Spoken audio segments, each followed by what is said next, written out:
Welcome back to the Reading and Writing Podcast. I'm joined on the podcast today by Joan Smith, author of the new novel, The Other Side of Infinity.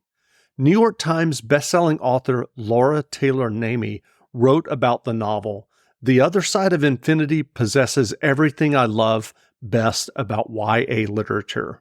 A fresh whirlwind premise meets creative storytelling and two of the most well-drawn, compelling characters I've ever read. Nick and December are simply unforgettable. Joan, welcome to the podcast. Thank you so much for having me, Jeff.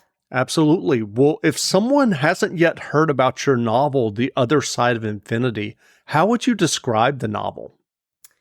It is a dual point of view young adult contemporary novel with a speculative twist, which is kind of a mouthful. It follows December, who is a secretly prophetic teen, and Nick, who is a lifeguard who has dyslexia. And December intervenes in saving a drowning victim that she was not supposed to save, and that creates a butterfly effect style hurricane of repercussions, basically. Do you remember the original idea or impetus that led you to writing The Other Side of Infinity? I do. It was twofold. At the time, I had a newborn, and I had this thought in the middle of the night when he was being cranky. I was like, I wish I could just have no anxiety about whatever's going to come next with this kid, like the new mom type of thing. And knowing how much sleep I was going to get next. I wish I knew everything. So that is what created December, a teenager who does pretty much know everything. And then Nick was a character who was inspired by actually the loss of a friend of mine named Nick. There was always that question of, what if somebody could have saved him and that kind of thing. So that's what I put into this novel instead, because I couldn't do that. Well, what was your original writing journey that led you to writing and getting your first novel published? I have a really unique experience there in that the first novel I had published called The Half Orphan's Handbook, which came out in the middle of the pandemic. That was the first book I actually ever wrote. So I had the idea in 2016, I think, and over a series of a couple of years, I would write it, I would edit it, I revised it, and then I eventually got an agent, and the trajectory just kind of continued from there. And had you written before that first novel? Had you always been a writer, or was it just you had the idea and sat down and decided to be a writer? I don't remember not being a writer. Even when I was a kid, my mom got me this old word processor at a yard sale. And I remember writing stories and setting them into like 17 magazine and YM, and they're since been lost to the hands of time, thank goodness. But it was just always definitely a part of me. And then right out of college, I actually went right for my MFA. So I knew that it was in my path, but I also knew I had to be gainfully employed while I was doing so, because it takes a while. What was your MFA experience like? It was great. It was at Emerson College in Boston, and I went right out of my undergrad, so I had zero breaks, which in retrospect, I sort of do wish I took a little bit of time off in between. Mm-hmm. I was commuting in, and it was a 3-year full-time program, which means that I was there 2 to 3 nights a week, depending on my schedule, and just writing the whole time. It was great. And did you stay in touch with any of your classmates? Do you read each other's work? I do not have a critique partner relationship with anybody from the program. There are a couple people that I check in with on social media sometimes, and 1 or 2 professors that I hear from every now and again too. Sure. So what is it about YA literature that appeals to you as a writer? There's something about recapturing that feeling from when you're a teenager that I'm really interested in. And I suppose it's a little bit cliche, but the teens are the people who are going to lead the next group of people into the future.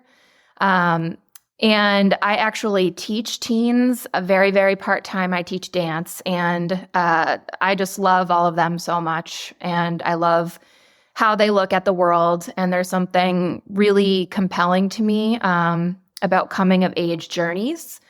I actually do write adult fiction as well. It's what I'm working on right now. So I'm definitely split when it comes to age groups, but there's something so almost undefinable about the teenage experience that I'm really drawn to. And is there anything that you do to try to uh, not necessarily capture, but to kind of get a sense of the worldviews and how teens in 2023 are navigating the world? Oh, certainly. Yeah. I mean, there's obviously a writer can dip into the bank of their own memories, but the world changes so fast. So there's no way that my own experiences are going to define what literature of today is. I do a lot of research and I think a lot about the impact that the pandemic has had on this population and the impact social media has on this population and how difficult it must be to be a teenager today. In comparison to when I was a teen or when my parents or grandparents were teens, there's a whole new slew of problems. Right now, in some ways, at least the population that I know of around us in Massachusetts, their world outlooks are so much more beautiful than I think that they were so many years ago. But in other ways, they're dealing with problems that no teen should have to deal with.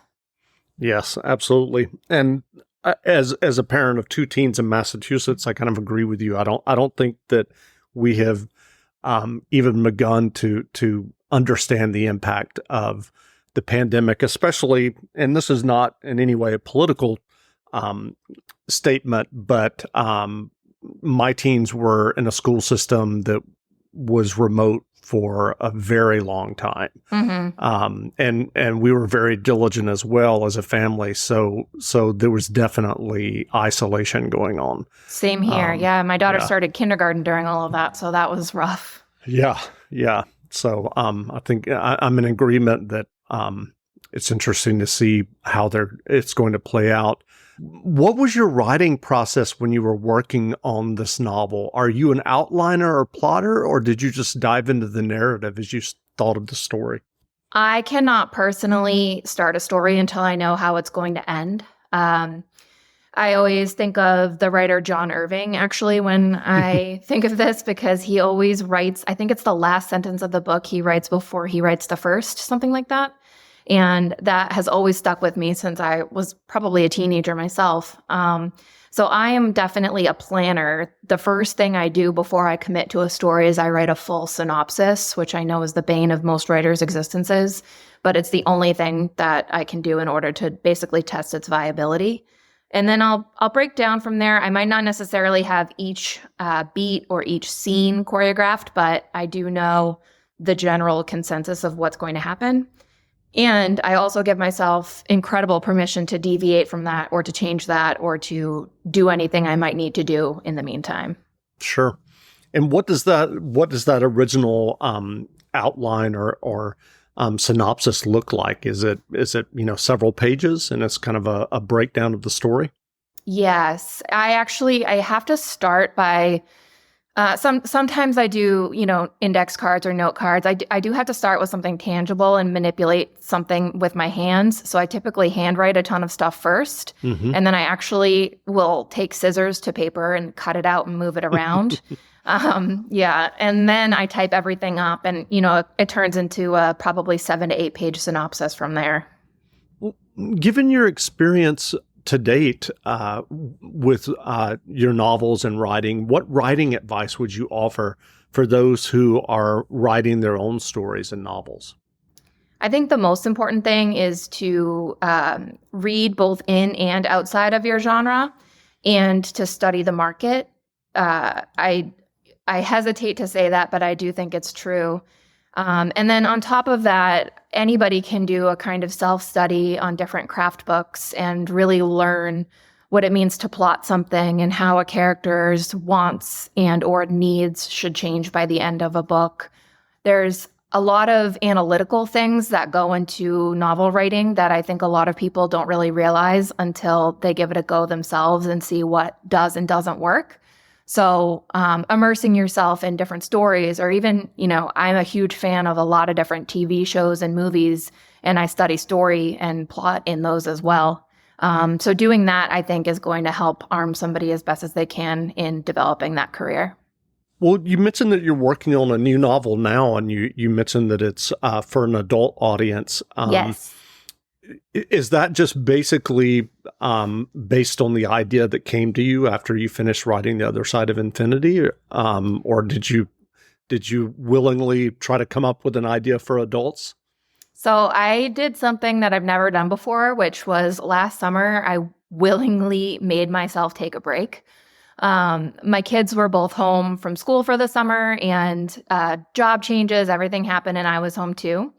So we were all of a sudden left with this free time, and I really made use of it. I invented a no screens during the day rule unless it was raining, and I stuck to that pretty well too. I did a ton of reading, I did a ton of movie watching, and a ton of discussions. And then all of a sudden, this idea for the new book basically downloaded into my brain at one time.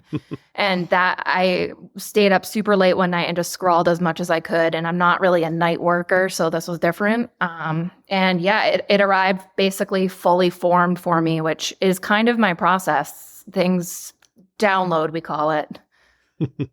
What novels have you read recently that you enjoyed? I'm currently reading... can you still hear me, Jeff? Yes, I can. Okay, great. I'm currently reading Rebecca Mackay's I Have Some Questions for You, I believe it's called. I'm midway through it right now, and it's really interesting. I just read The Light We Lost by Jill Santopolo, which I really enjoyed. And then one of my writing partners, her ARC just showed up on my doorstep yesterday, so I'll be rereading Laura Taylor Namie's A British Girl's Guide to Hurricanes and Heartbreak, which is coming out in September. Well, where can people find you online if they want to learn more about you and your novels? I am on most social media platforms. I'm on Instagram, TikTok, Twitter, Facebook. My handle is JF_SMIT. So JF_Smit, no H, because it's a very common name. And then my website is joanfsmithbooks.com. Well, again, we've been speaking to Joan Smith, author of the novel The Other Side of Infinity. The novel is available now, so go buy a copy. And Joan, thanks for doing this interview. Thank you for having me. Absolutely.